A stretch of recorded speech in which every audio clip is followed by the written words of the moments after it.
Hey, playa, do you have a crush on someone right now, but you're sort of conflicted as to whether or not it makes sense for you to pursue them? Maybe you don't have enough free time, or you don't think you'll be able to dedicate enough to the relationship. Or what if you put yourself out there and they reject you? These are real questions that people face when it comes to figuring out whether or not the crush that you have is someone you want to date. So I want to walk you through what you need to look for to see if they're the one for you.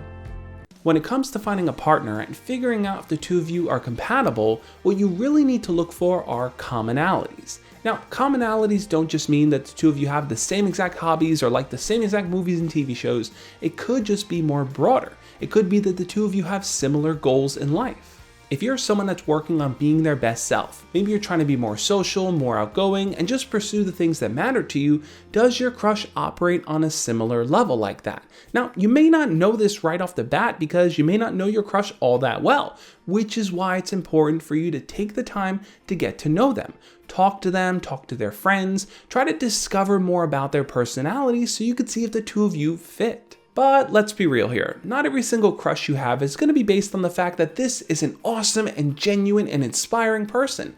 Sometimes you're just going to like them because you think they're hot. Look at the way that they walk through the hallway.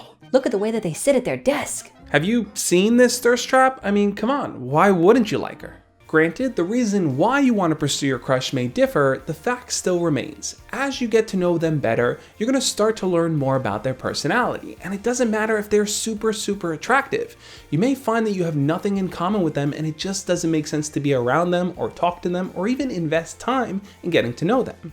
Trust me on this, I've come across a lot of girls over the years that were super attractive, but as I started to observe them interacting with other people, my opinions of them started to change. I started to see that maybe they had a tendency to bully other people, or maybe they just kind of felt a bit stuck up and better than everyone else. Or even worse, they had no aspirations in life to be a better person, they just kind of were stuck in a material cycle or just self-absorbed in some way.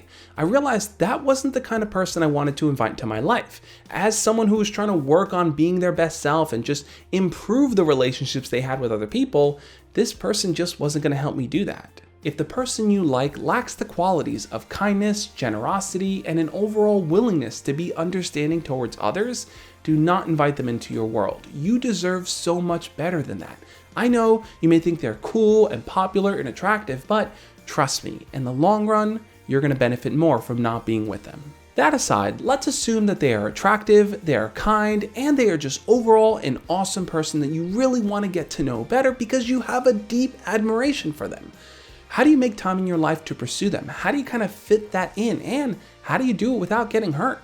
The fear of rejection is always going to creep up whenever you have expectations built around your interactions with someone else. So the key here is to kind of curb those expectations. And one way to really kind of dive in and do that is to kind of observe this person as a normal human being just like you. They have doubts and fears, they have thoughts, experiences, and outlooks on things just like you do. No matter how cool and popular and exciting it may seem to kind of want to be in their presence, they're just a person. And the only way you're ever really going to kind of see them in that light is by getting to know them better. Now, I don't recommend kind of going in all sly and covert up and pretending to be their friend and then later revealing your feelings for them. No, I think right from the get-go, you should let them know that you have an interest in them. You want to learn about them to see if the two of you are compatible.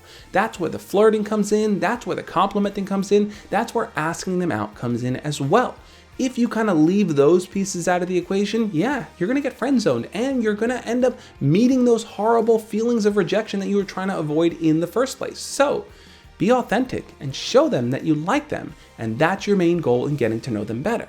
Once you've spent a little bit of time really getting to know them better through talking to them, through talking to their friends, and through talking to any mutual friends you have in common, now is where the pursuit really begins. This is the point where you're going to ask them out on a one-on-one date. And the purpose of that date is to dive deeper now to see if there's an emotional connection that can be built along with a physical connection, because you know the two of you enjoy talking to each other. Now you need to see if the other pieces can come together. But one super important point that I really want to drive home here, so make sure you're listening up. Don't let things linger. People have this habit of kind of waiting for the perfect moment or looking for the right opportunity to finally just be forward with their crush. And all the while, as you're getting to know your crush, they're probably thinking, why aren't they asking me out? What are they waiting for? What is this leading to? So stop letting doubt hold you back. Stop allowing that doubt to tell you that you shouldn't be pursuing them, or that this isn't the right opportunity, or this is not the person for you.